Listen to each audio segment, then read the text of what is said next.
tous, on se retrouve aujourd'hui pour la vidéo de présentation des collages terminés du mois d'août. Et je vais commencer par vous présenter le Kincaid du mois.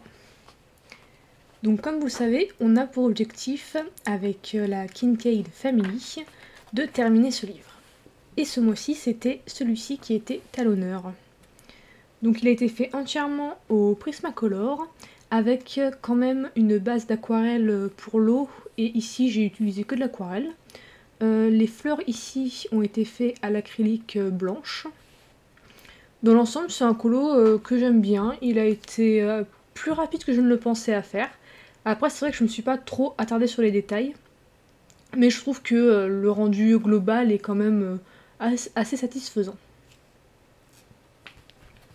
On passe ensuite au coloriage mystère. Hop, donc ils ont tous été faits dans le tome manga. Alors pour le premier, on a celui-ci, donc qui a été fait au crayon de couleur Arteza. C'était pas un colo évident à faire parce que les teintes étaient pas si faciles que ça à trouver finalement.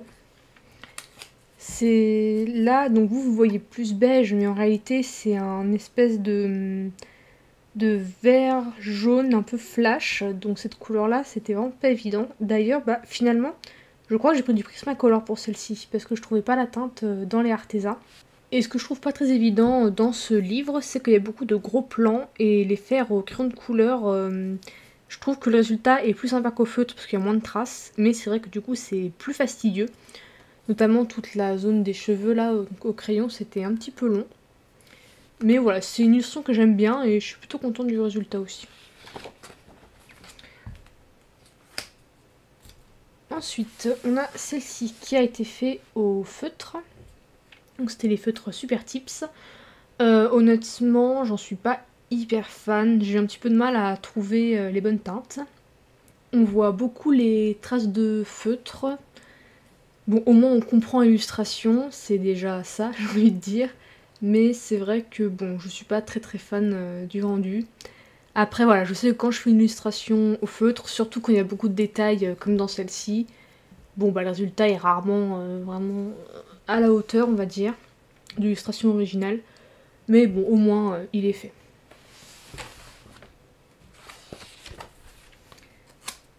Ensuite, nous avons celui-ci. Alors lui, je l'ai terminé, c'est le dernier que j'ai fini ce mois-ci. Il a été fait au Lightfast, Arteza et Prismacolor. Je suis vraiment contente du résultat, même si j'ai fait quelques erreurs, notamment dans les petits traits ici de la peau qui auraient dû être rouges, et dans la précipitation, je les ai fait gris foncé comme le reste des contours.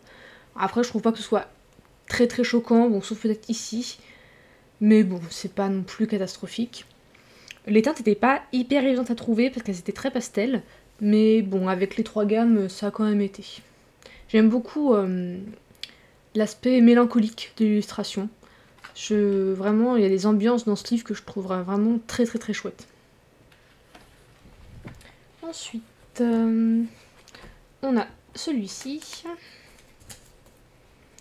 qui a été fait au Arteza et au Prismacolor. Alors c'est vrai que d'habitude, j'utilise pas les Prismacolor dans les livres mystères. J'ai tendance à les préserver pour les coloriages classiques, on va dire. Mais j'aime tellement ce tome et je veux tellement que le coloriage soit le plus proche possible de la référence que je m'autorise à utiliser les Prismacolor quand vraiment j'ai pas d'autres crayons qui se rapprochent des teintes. Et j'ai vraiment beaucoup aimé le faire. J'aime beaucoup le résultat. Je trouve que l'illustration est trop chouette. Vraiment celui-ci, c'est un de mes coups de cœur du livre. Ensuite, nous avons ces deux-là. Alors celui-ci, il a été fait au feutre Super Tips. Alors cette fois-ci, je trouve que le résultat est plutôt chouette. Vu qu'il n'y a pas énormément de couleurs, le fait que ce soit fait au feutre, c'est un peu plus punchy, donc j'aime bien le résultat.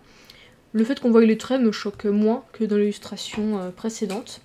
Et je trouve cette petite bête là vraiment trop mignonne. Ensuite on a cette demoiselle. Hop. Donc elle a été faite au Arteza et je crois qu'il y a un peu de Prismacolor aussi, mais je suis pas certaine. Écoutez, l'illustration, je la trouvais sympa, mais bon, sans plus. Par contre, j'aimais beaucoup le code couleur, qui était très printanier. Donc c'est... Là, vu qu'en ce moment, le temps, on a beau être en août, il est assez maussade. Ça faisait du bien, en fait, de colorier quelque chose d'assez punchy au niveau des couleurs. Et enfin, dans ce livre, on a cette double page qui a été faite entièrement au feutre. Donc on a cette illustration qui est pas hyper proche de la référence au niveau des couleurs. J'ai pris les teintes que j'ai pu avec les feutres, mais dans l'ensemble, bon, je trouve que ça va, ça fonctionne plutôt bien. Et celle-ci que j'aime beaucoup, vraiment les jeux de couleurs entre le noir et les couleurs hyper flash à côté, je trouve que ça fonctionne vraiment hyper bien. Le résultat aurait sûrement été un petit peu mieux au crayon de couleur, mais bon, au feutre, je trouve que ça passe quand même. Après, même si je préfère globalement les coloriages au crayon dans les mystères, je veux quand même utiliser mes feutres parce que ce livre, j'aimerais vraiment le finir, je sais pas, mais vraiment l'avancer un maximum. Et si je le fais que au crayon, c'est beaucoup trop long en fait, donc il faut que j'utilise aussi les feutres dedans. Et au-delà de ça, il y a aussi que j'aime bien colorier au feutre en fait, quand j'ai pas envie de me prendre la tête à colorier au crayon, quand j'ai envie de faire un coloriage rapide, voilà, purement détente, sans prise de tête, hein, encore une fois, les feutres pour moi ça reste l'idéal, même si le résultat du coup est souvent un peu moins joli. Ensuite, on passe à mon livre chouchou, The Legend of Deification de Dada Mao. Donc c'est un livre que vous risquez de voir assez souvent parce que lui j'ai bien l'objectif de le terminer et j'en suis bientôt à la moitié. Je crois qu'il me reste 2 coloriages avant d'en être à la moitié. Donc d'ici l'année prochaine, j'espère qu'il sera fini. Et ce mois-ci j'en ai colorié 2 dedans. Donc on a cette demoiselle. Alors c'est vrai que dans ce livre, j'aime beaucoup faire des peaux noires parce que dans les Disney, faut dire ce qui est, on n'en a pas beaucoup. Donc je m'y autorise beaucoup plus dans ce livre. Donc il a été fait au Prismacolor pour le personnage. Le fond a été fait à l'aquarelle Paul Rubens, mais surtout aux encres aquarellables. Au début, je pensais les utiliser seulement sur un papier épais, et finalement, pas besoin, hein, ça passe plutôt bien sur un papier fin, et bon, ça va pas transpercer derrière. Je voulais une ambiance un petit peu fin de journée, coucher de soleil. Je sais pas si c'est très réussi, mais bon, en tout cas, dans l'ensemble, je suis plutôt contente du résultat. Je suis moins convaincue par le violet de sa pièce ici, mais je voyais pas trop en quelle couleur la faire. J'aurais peut-être dû garder du blanc, mais en même temps, il y avait déjà pas mal de blanc dans ce colo, donc je sais pas. Mais bon, dans l'ensemble, j'en suis contente. Et j'ai aussi fait celui-ci, donc lui je l'ai terminé au début du mois. C'est une illustration qui me donnait pas spécialement envie au début, parce que j'avoue que les tritons, bon, c'est pas trop mon truc. Mais finalement, j'ai eu un gros coup de cœur pour le fond, en fait. Avec les vagues ici, les méduses et les poissons, je trouvais que c'était hyper enchanteur. J'ai un gros coup de cœur.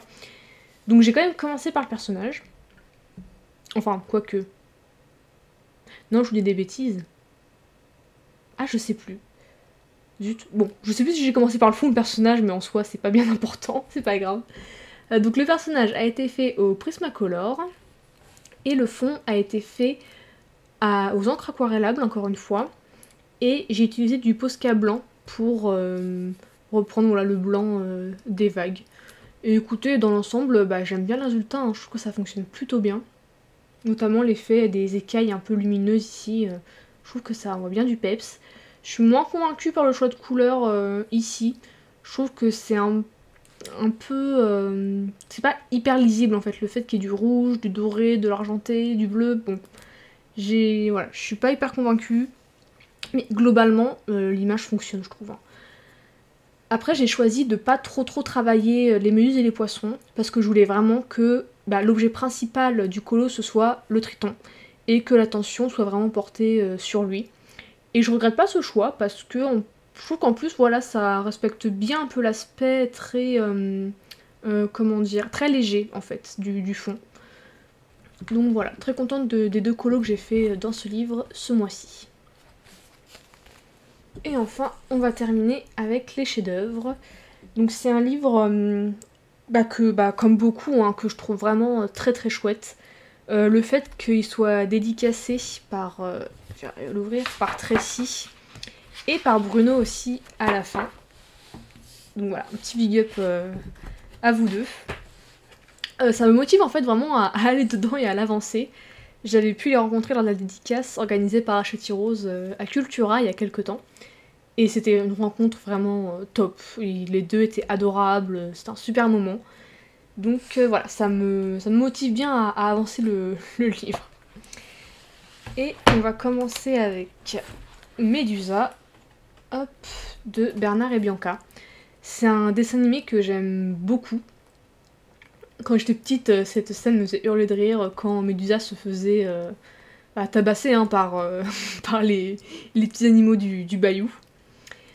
Donc il a été fait au Prismacolor pour les personnages et pour le fond je l'ai fait, alors sauf ça, cette bande qui sépare le sol et le mur qui a été faite au Prismacolor, sinon le mur et le sol a été fait au Derwent Intense que j'ai trouvé bien en fait à utiliser pour donner un effet bois vieilli, un peu sale.